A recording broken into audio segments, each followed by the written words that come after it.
Hello everyone, Andaman day 2 part 2 వచ్చేసి. So మేమైతే ఆ రూమ్ రీచ్ అయిపోయిన తర్వాత రెస్ట్ తీసుకొని లంచ్ చేయడానికి అయితే బయటికి వెళ్ళాము. బట్ అక్కడ ప్రైజెస్ కానీ ఫుడ్ కానీ అస్సలు వర్తే కాదు.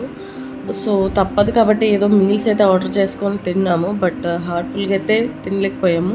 సో రెడీ అయిపోయి మేమైతే స్టార్ట్ అయిపోయాము. రాధానగర్ బీచ్కి అయితే మేము స్టార్ట్ అయిపోయాము. సో వాళ్ళే క్యాబ్ అంతా కాబట్టి వాళ్ళే పిక్ చేసుకొని డ్రాప్ చేశారు. అక్కడికి రీచ్ అయిన తర్వాత వెదర్ అంతా చూసాం. మేము ప్యాకేజ్ ఏదైతే బుక్ చేసుకున్నామో అందులోనే మాకు కాంప్లిమెంటరీ ఫొటోస్ 10 ఫొటోస్ అయితే వాళ్ళే తీశారనమాట కెమెరాలో. సో వాళ్ళ పర్సనే వచ్చి మాకైతే స్టిల్స్ అంతా కూడా బట్ 10 ఫొటోస్ అని చెప్పారు, బట్ ఎక్కువే తీశారు. నాకైతే చాలా బాగా నచ్చింది ఫొటోస్ అయితే. సో అంతా తీసుకున్న తర్వాత అంత వెదర్ అంతా అయిపోయిన తర్వాత అక్కడే షవర్ చేసేసి నార్మల్గా స్నాక్స్ అయితే తీసుకొని తిన్నాము.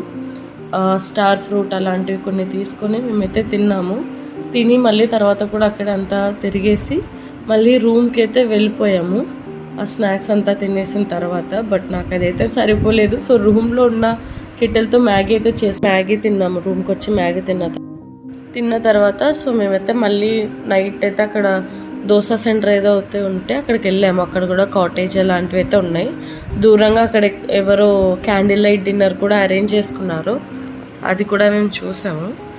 తర్వాత మేము దోశ అవైతే ఆర్డర్ చేసుకున్నాము. గీ దోశ, ఆనియన్ దోశ అవైతే తినేసి మళ్ళీ రూమ్కి వచ్చేసి రెస్ట్ తీసుకున్నాం. బాయ్.